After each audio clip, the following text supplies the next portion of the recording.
So I think, oh. And Granger, that's interesting. I thought they'd go for something with harder basic attack, but I think they're very happy. They just want to get that Granger and the Marcel combo together. I mean, they couldn't have gone so wrong with the pick. It's not a bad pick. Is there something that stops it right now, or do they need to pick that up still on ENTITY7's side? Right now, I don't really see anything that can really stop this kind of composition. Yeah. It doesn't look like, I mean, the standard choice would just be the Beleric in Rome. He has been pretty dominant so far, I will say, as a hero today. Won most of his games, although did lose that last one that it was stolen away on the side of Aurora Gaming by Team Liquid. They wouldn't even be too crazy to go Gato Kacha, I'd say, as well, but they go for the chip. Whoa. All right. Adding to the unique hero pool seen so far. I think they had a 2 or 3. Yeah, what the heck? All right, we're just seeing surprises. The Granger, I get. You're playing strong side. The chip here is like, it's great, but it will always be dictated by your first ult. If your first ult goes... This third series is going to be real interesting. Looking at the way this draft is going to play out, it feels like there's answers on both sides. The real question and the real test is when they hit the Land of Dawn. First interaction, how are they going to play this out nicely? Because the way that I see it, Chip has already figured out the starting point of the enemy jungler. The same can be said for ONIC side and ENTITY7. Like Mirko said, it's that first portal that's going to make the difference. Yeah, the chip is in a... it's just in a weird place right now, I feel like. I almost thought they'd just go with the Beleric. That's not the case, but, you know, whoa, already taking a lot of damage early on. Oh, the flicker used from Sands. First blood already going to ONIC to start things off. Oh man, that was a mistake for sure. Again, they're just forgetting that Eudora, especially with Superconductor, has reduced Fork Lightning cooldowns, especially when it is empowered here by the same marked target. However, same problems are still going to last. At least Shin didn't lose too much in his lane, but the rest of them, right? Now they have the information. Kyrie is having the time of his life stealing away camps. Yeah, this is something that they can continue to do. Going back on the chip pick, we'll have to see if they can utilize this. The shortcuts, the portals, like you mentioned. Again, you don't see him picked up too often. It's him and usually the Luo Yi that can play that macro level kind of style of gameplay. And Chip, if utilized correctly, can do a whole lot here. But with a Marcel in this setup in the mid lane, that's what they're going to go for anyway. Sans, there's some revenge. Bagwin also able to get a kill now for himself. So, hey, good for ENTITY7 to get things going. Really good. And more importantly, this is the fact that Heidenbush understands that, hey, despite not being level 4, it doesn't mean that I can't actually kill you in the lane if I catch you off guard. Especially since Sans very visibly used this flicker in the lane. Now, Kelra kind of out of the fight for now, but he wasn't going to participate in the upcoming turtle anyways.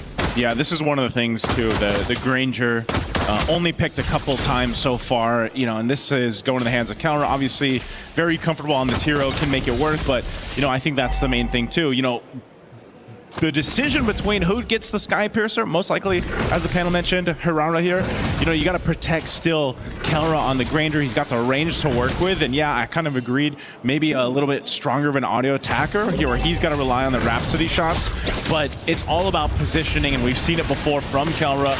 First turtle up, though, that's already going to get started down. RWM dropped down, Loot B gone, and now Akashi going to get shredded through here, so a bit of a trade. Turtle still up, Keyboy almost level 4, will have that golden hour available now. They can play around this Sans, going forward with a flicker. There's the damage we were looking for again, as Kyrie picks up a kill for himself. Great coordination from the mid trio here. Great showing, and more importantly, they understand that Bagwin, he's about to get level 4, so there's no point risking it, even though Kyrie does have a level lead on to Heidenbush. At this stage of the game, right, we're thinking about lane advantages, and from top side, we're probably not going to see much go on. It's a sandbag on that side. Kelra, he's got to be really careful. As long as that flicker is down, if he pushes himself too far forward, if Doom gets a Zaman Force directly on top of him, he can kill him in that lane, so he's got to be careful for that. What I want to see from ENTITY7 here is just playing around their strengths, which is really, you know, real-world manipulation. We've seen this so much with the Eve pickups. Kyrie sees, he's like, Heidenbush, I see you in that bush. I'm going to go for this anyway. A lot of damage coming through. Alley-ooping it over to Sans as he's able to cap off the kill.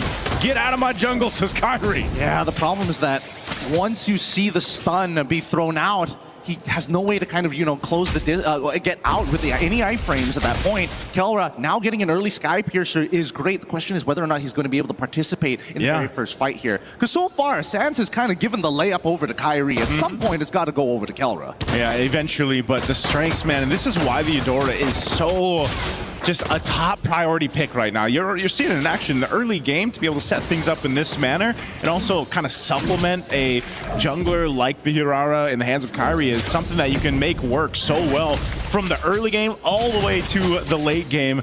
And now this turtle finally going to be started up here. It's been delayed pretty much out. They're going to go for another kill. Akashi once again shredded through. A golden hour is going to drop down. Now Kelra's a part of the fight. He wants to get the stacks he's looking for. Doom's got to defensively Zaman force out.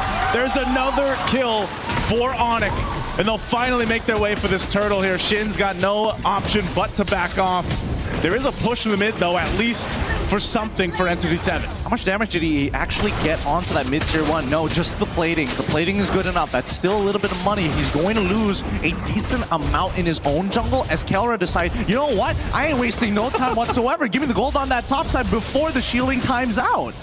You're seeing it right there, Gideon. That's just how scary that amount of damage can be, that a flicker is burned out from Shin. Just because, again, that snapshot, that interaction with the stun, and as they go into the jungle again, E7, no room to breathe, even on their own side, as Kelra will pick up another stack. There's just so much CC to deal with, and nobody can really stop Keyboy from what he's doing. He's able to run through every single member of the side of E7, and until we see a full commitment, there's just no point. And now they're losing mid-tier 1, which is a pivotal point in the map.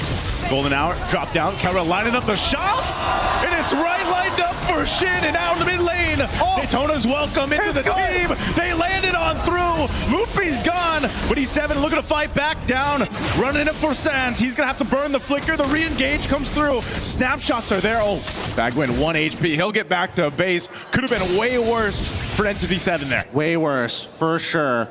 But man, let's look at the goal difference here, because somehow Kelra has been more effective in these team fights in comparison to Doom, who's been struggling again because of that golden hour. Let's let this replay one more time, right? Golden hour catches onto 2 members. They line up the shots perfectly, but by the time Akashi actually gets into the middle of this fight, they kind of don't have enough damage, right? You can see that Doom, unfortunately, tries to get this kill onto Keyboard, but they still have plenty of battle spells. So the innate impact that we see from ONIC is just too much to handle, and Doom ain't gonna waste a free Purify just to get out of a golden hour or walk around it.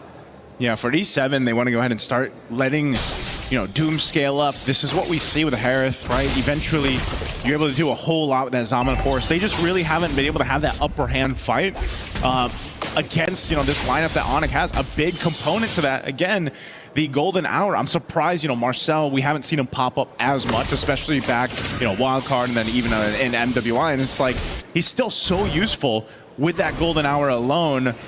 But even Chip can do something similar. A little bit of stun here on Keyboy. This fight for this turtle, though, let's see if anyone's actually able to secure it. Hidon Bush will just now pick up that Sky Piercer, though. I'm not sure if that's even going to get any value this time around. Considering what's about to happen, Hidon Bush gets caught out just like that. I mean, these interceptions, they can't... Wait, hold on. Oh, they're just going for it. Another stack for Kelra. Akashi could be next. Infernal Pursuit, but there's a double now for this Granger for Kelra. Stacks on stacks, and that's going to be a turret. And just another objective. That's a huge miscommunication for the side of ENTITY7. ONIC now going to take full advantage of this. Is Kelra now leading the charge by himself with the rest of his team to say, you know what? We're going to take everything. What are you going to do? Chase us? Doom trying, but he's not going to catch up to Keyboy anytime soon.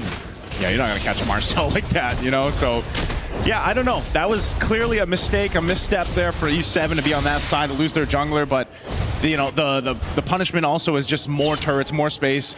Even in that replay, it just happens so quickly, and then you get collapsed on. And if you line yourselves up like this for E7, you're trying to keep things from getting too worse. It's just, ONIC does such a great job at giving those stacks over to Kelra too. They know that that's a big part of these team fights now. I mean, look at the health bars. They're just dropping as they try to get to the base. They try to get away, but Bagwin's down, and now Akashi gets blown up as well from the shots from Kelra. He didn't want to use his flicker either. Again, I feel like E7, they understand that their battle spells are like so key to their composition, but at the same time, they're not using it to save themselves. Now we have a 13-3 lead, a 5.7k lead at 8 minutes into the game, which is not, I'm not gonna lie, it's pretty devastating on top of the fact that Kelra is almost max stacks at this stage of the game on his Sky Piercer. Yeah. Keyboy and Sans both just doing an amazing job throughout this game too to set things up. Look at the difference here now in the mid lane. They're actually able to get Ludwig, Keyboy, and Sans. Do they want to fight this? I know they got Kelra there, but still, you don't want to get overzealous and get punished here. You got a 6,000 gold lead if you're ONIC. You want to keep that together for this Lord here in about 30. First items priority. I like how Ludwig is like, no, I'm not going to think about sustain whatsoever. All I'm thinking about is maintaining my stacks, get me a Guardian helmet, and yeah, I'll make something happen. He is a thick boy for a good reason, but also such a huge deterrent for E7. Like, what are they going to do as soon as he starts charging up the Daytona's welcome, right? On the opposite side, I do want to see whether or not E7, specifically Vagwin, he needs to get a backline attack onto Kelra. Yeah, I feel like he's been trying, you know, like he's been trying to find that positioning, but there just hasn't been that opening that they're looking for. And now at this point, it looks like E7's just gonna have to give this Lord over to ONIC, let them do their things. Akashi's gonna give the information. There's quite a few here. They're trying to push up top too, but Lord already secured by Kyrie. Vagwin gone. I mean, this is just not where you want to be. And now Daytona's welcome to keep Akashi in place. Lining it up again for Kelra to get a double again.